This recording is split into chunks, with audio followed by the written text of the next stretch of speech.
Okay. Don't get too close. I'll try my best. No, I'm saying don't. Just don't. You're a capable pilot. I know you can do what I'm Oh shit, I took the tail off part too, right? Yeah, you gotta... Well, now we get to see this.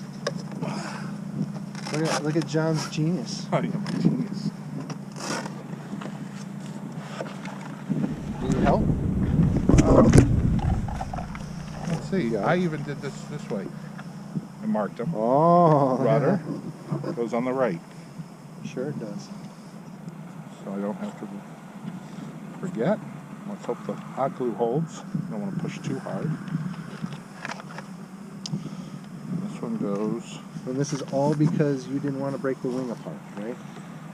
I didn't want to have it where the wing would have to be slid in and out of the slot every time, because I thought that would do too more. It's a little bit time consuming to get the wing in and out. This is obviously not the ideal position to do this in, since I can't see. There we go. Alright, and this just slides right in.